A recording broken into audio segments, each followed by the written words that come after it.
আর এই ঘটনার বিষয় অর্থাৎ রাজশাহী আর বিপিএল এর পেমেন্ট জটিলতাকে খুবই লজ্জার বলছেন খুলনা টাইগার্স অধিনায়ক মেহেদী হাসান মিরাজ।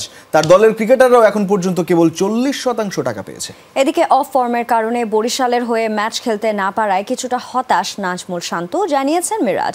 চ্যাম্পিয়ন্স ট্রফির আগে শান্তর ম্যাচ খেলা প্রয়োজন বলছেন খুলনার দলপতি। এবারের বিপিএলে এখন পর্যন্ত সবচেয়ে আলোচিত দল দুর্বার রাজশাহী। তাদের পেমেন্ট জটিলতার সমস্যায় চাপা পড়ে গেছে বিপিএল এর অন্যান্য সব অনিয়ম। এই যেমন চিটাগং কিংসেও পেমেন্ট নিয়ে ঝামেলা করছে ক্রিকেটারদের সাথে।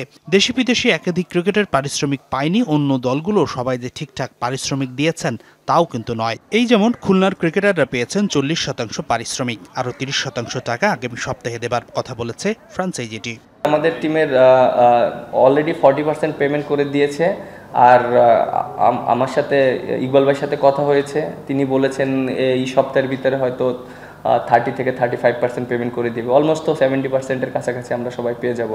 বিপিএল এর 11তম আসর চলছে, কিন্তু এখনো পেমেন্ট জটিলতা নিরসন করতে পারেনি বিসিবি। এবারে রাজশাহী কাণ্ড তো ছাড়িয়ে গেছে আগের সবকিছুকেই। তাই তো ভিন্ন দলের হলেও রাজশাহী ক্রিকেটারদের সমস্যায় ব্যথিত মেহেদী মিরাজ। বিপিএল এর পারিশ্রমিক নিয়ে সৃষ্ট জটিলতা লজ্জার বলছেন এই অলরাউন্ডার। দ্রুতই এই সমস্যার সমাধান করতে বিসিবিকে আহ্বান জানিয়েছেন তিনি। অবশ্যই এটা খারাপ লাগছে, আর দিন শেষে তো আমরা প্লেয়াররা ক্রিকেট খেলি অবভিয়াসলি টাকার জন্য, এবং আমরা দেখেন যে দিন শেষে যদি পারিশ্রমিক না পায় এটা প্রত্যেকটা প্লেয়ারের জন্যই খারাপ। আমাদের গার্জিয়ান ক্রিকেট বোর্ড অবশ্যই এইটার ব্যাপারে কথা বলবে, এবং তারা আমাদের প্রত্যেকটা মানুষের হয়তো রেসপন্সিবিলিটি নিয়ে কথা বলবে সবার সাথে, যারা ফ্র্যাঞ্চাইজি ওনার আছে।